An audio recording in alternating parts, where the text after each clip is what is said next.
How to contact Facebook Messenger support. Hello guys and welcome back to another tutorial video. In today's video I'll teach you guys how you can contact Facebook Messenger support. So without any further ado, let's dive right into it. So the first step here is opening up your Messenger.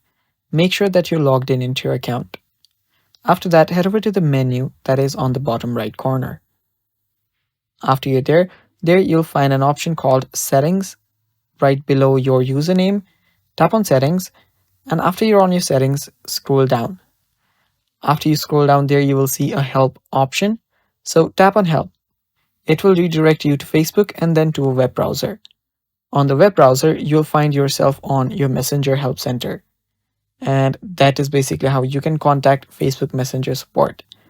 Now you can just go through any topic that you want, and yeah, that's basically it. Thanks for watching guys, that's all for today's video. Stay tuned for more and bye bye, take care.